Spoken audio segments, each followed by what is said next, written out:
श्री चंद्रशेखर, आपण सगळे शिकलो, पण झूठची राजनीति का सामना करणे आपण शिकलेलो नहीं। सभापति महोदय, बहुत बहुत धन्यवाद आपका। आपने मुझे बजट पे अपनी बात रखने का अवसर प्रदान किया। मैं अपनी बात को शुरू करते हुए बहुजन समाज में जन्मे सभी संतों, गुरुओं और महान पुरुषों को नमन करता हूं। साथ साथ मैं भारत की महान जनता का भी धन्यवाद करता हूं कि उन्होंने लोकतंत्र की रक्षा इस बार की है। सभापति महोदय, पिछले 10 सालों में सरकार की नीतियों के कारण गरीब और गरीब हुआ और अमीर हुआ है, यानी गरीबों और अमीरों के बीच फासला बढ़ गया है। सारे देश की संपत्ति को चंद अमीरों के हाथ में दे दिया गया है। ये हमारे संविधान की मंशा और समतावादी समाज के लक्ष्य के खिलाफ है। अतः हमारी नीतियां गरीबों के पक्ष में भी होनी चाहिए। जातिगत जनगणना, SC, ST, OBC यानी कि जो बहुजन समाज के लिए आज जीवन मरण का प्रश्न है, इसके बारे में कोई बात बजट में नहीं की गई है। इसके बाद जनसंख्या के अनुपात में बहुजन समाज को सभी क्षेत्रों में हिस्सेदारी मिलनी चाहिए, तभी बाबा साहब अम्बेडकर का जो सपना है समतामूलक समाज का, वो पूरा होगा। महोदय, एक ऐसा विकसित भारत है जिसमें आज भी सफाई कर्मचारी को पक्की नौकरी नहीं मिल रही है और उसको गटर में उतरने के लिए मजबूर किया जा रहा है। उनके लिए कोई अलग से बजट नहीं है। बजट बन सकता है अगर सरकार चाहे। SC, ST को जो सब प्लान मिलता था, SPC का जो पैसा मिलता था, वो बजट से हटा दिया गया है। साथ साथ देश के स्तर पर आशा, आंगनबाड़ी, भोजन माता, ग्राम सेवक, PRD जवान, होमगार्डों के मानदेय में बढ़ोतरी नहीं हुई है। ऐसा कुछ भी नहीं दिख रहा है कि उनके जीवन में खुशहाली आ जाए। इनका मानदेय बढ़ना चाहिए। विधवा, वृद्धा, विकलांग पेंशन प्रत्येक महीने 500 रुपए से बढ़ाकर 5000 रुपए की जानी चाहिए, क्योंकि महंगाई बढ़ रही है। देश में प्रधानमंत्री जन कल्याण योजना के तहत SC, ST, OBC और मुस्लिम को कितने घर दिए गए, इसका कोई आंकड़ा सरकार के पास नहीं है। देश में इसी तरह SC, ST, OBC के लिए कितने परिवारों को शौचालय की व्यवस्था कराई गई। आज भी सिद्धार्थनगर जैसे जिले और तमाम जिले जो हैं, वहाँ शौचालय की व्यवस्था नहीं है। इस पर ध्यान देना चाहिए। देश भर में SC, ST, OBC के जो रिक्त पद पड़े हुए हैं, बैकलॉग भरना चाहिए। सरकार ने कुछ नहीं कहा। ये कैसी विश्व की 5वीं अर्थव्यवस्था है जिसमें आज भी SC, ST पे अत्याचार हो रहा है, महिलाओं के साथ रेप हत्या हो रही है। NCRB का डाटा पढ़ेंगे तो खून के आंसू रोने पड़ेंगे। युवा बेरोजगार है, सड़कों पे 80 करोड़ लोगों को 5 किलो राशन में जीवन यापन करना पड़ रहा है। जो बजट SC, ST को मिलता है, मेरे दाएं तरफ जो साथी बैठे उनको बुरा लगेगा, कर्नाटक में 14,732 करोड़ रुपए इन्होंने दूसरी योजना में लगा दिए, और मध्य प्रदेश में आपने 95 करोड़ रुपए जो है दूसरे बजट में लगा दिए। हमारा जो मिलता है उसको तो मत छीनो भाई। MSP की लीगल गारंटी कोई बात नहीं हुई है। किसानों को जो 6000 रुपए मिलते हैं उसको बढ़ा के 12000 रुपए करना चाहिए, और फसल बीमा जो है उसका सारा प्रीमियम सरकार भरे, किसानों पर बोझ ना लगे। रिजर्वेशन प्रमोशन में लागू नहीं किया गया, पुरानी पेंशन को बहाल नहीं किया गया, इस पर चर्चा नहीं हुई।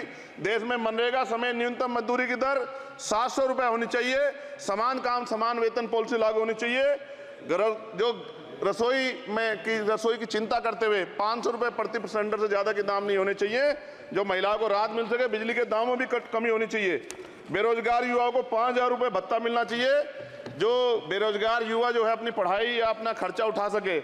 मैं अपने क्षेत्र के विषय में महोदय आपसे कहना चाहता हूं कि पश्चिम यूपी में नगीना में एक एम्स बनना चाहिए, एक IIT बननी चाहिए, एक IIM बनना चाहिए। नगीना लोकसभा में उद्योग धंधे लगने चाहिए। नगीना की कताई मिल जो है उसको पुनः शुरू कराना चाहिए। RRTC जो योजना है सरकार की, उसको मेरठ से आगे बढ़ाकर मुजफ्फरनगर, सहारनपुर से नजीबाबाद, नगीना होते हुए उसको नगीना तक ले जाना चाहिए। साथ साथ नजीबाबाद से मुंबई के लिए एक ट्रेन चलनी चाहिए, और नगीना, श्योरा, किरतपुर में रेलवे के ओवरब्रिज बनने चाहिए। सभापति महोदय, सामाजिक न्याय मंत्रालय को 13,000 करोड़ रुपए दिए गए और जनजाति कार्य मंत्रालय को 13,000 करोड़ रुपए दिए, कुल 26,000 करोड़ रुपए, जो कुल बजट 48.20 लाख का लगभग 0.54% है। जबकि हमारी संख्या 25% से ज्यादा SC, ST की और बहुजन समाज की मिलाओगे तो 85% से ज्यादा है।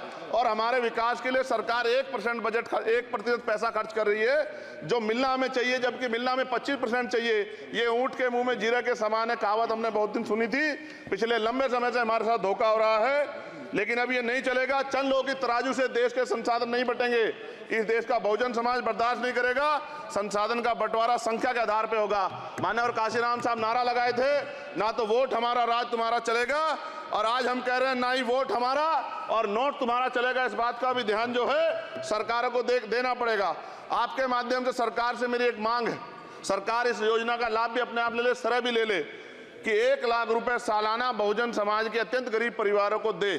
10 लाख करोड़ रुपए खर्च होंगे, लेकिन इस 1 लाख रुपए की योजना से एक झटके से एक परिवार गरीबी की रेखा से ऊपर आएगा और इनके बच्चों को कुपोषण खत्म होगा, अच्छी शिक्षा मिलेगी, महिलाओं को सम्मानजनक जीवन मिलेगा और इससे वास्तव में सबका साथ सबका विकास का नारा सार्थक होगा। अगर प्रश्न ये होगा कहां से आएगा, तो उसका जवाब ये है कि जब अमीरों का 16 लाख करोड़ रुपए माफ हो सकता है, कॉर्पोरेट टैक्स का घटाकर लाखों करोड़ रुपए का चुना सरकारी खजाने को लगाया जा सकता है, पेट्रोल डीजल के दाम 10 गुना एक्साइज ड्यूटी बढ़ाई जा सकती है, तो गरीबों को सरकार पैसा क्यों नहीं दे सकती। महोदय, समय आ गया है, अब निजी क्षेत्रों में आरक्षण की व्यवस्था होनी चाहिए। SC ST OBC को निजी क्षेत्रों में आरक्षण मिलना चाहिए। और मेरी आपसे ये भी मांग है, क्योंकि अब समय की मांग है और देश तेजी से आगे बढ़ रहा है, तो मैं कहूंगा कि सरकार का जो सबका साथ सबका विकास का नारा लगभग वो असत्य महसूस होता है, क्योंकि अल्पसंख्यकों में मुसलमानों, जैनों, सिखों, बुद्धिस्टों के लिए कुछ दिख नहीं रहा, उनकी कल्याण कोई योजना नहीं है। मदरसों को जो बजट मिलता था वो कम कर दिया गया है, आर्थिक तंगी से लोग मर रहे हैं, इंटर्नशिप की बात हुई है, परमानेंट रोजगार नहीं है।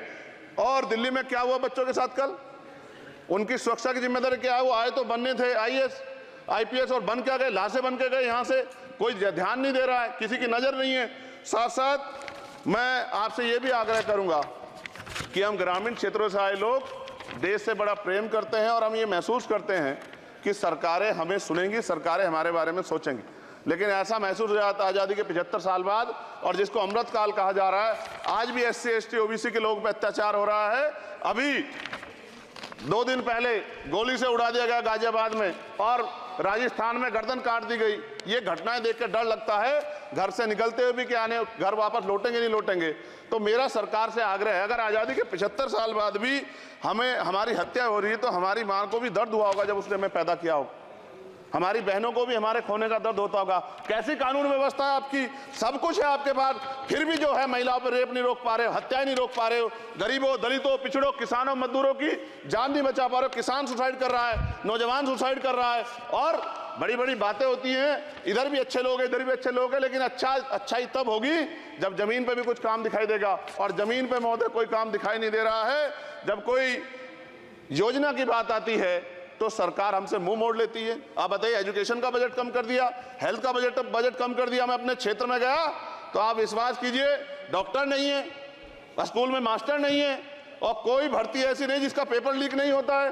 तो देश किस तरफ जा रहा है और इसमें नौजवानों का भविष्य क्या है, इसके बारे में हमें चिंता करनी चाहिए। और अंत में अपनी बात को खत्म करते हुए मेरा आपसे आग्रह और आपके माध्यम सरकार से आग्रह है कि यहाँ बाहर बाबा साहब अम्बेडकर की मूर्ति लगी हुई थी, एक वो करोड़ों लोगों की आस्था से जुड़ा विषय है, और आप विश्वास करो इतना गुस्सा है उसको लेके, मेरी आपके माध्यम से मैं हाथ जोड़ता नहीं हूं, लेकिन मैं हाथ जोड़ के आपसे आग्रह कर रहा हूं कि प्रधानमंत्री जी, सरकार से हमारी आग्रह कि वो अम्बेडकर वादियों के सम्मान का ध्यान रखते हुए, उनके जो है दिल की पीड़ा को समझते हुए, उनके दर्द का ध्यान रखते हुए उस मूर्ति को पुनः स्थापित करा दीजिए।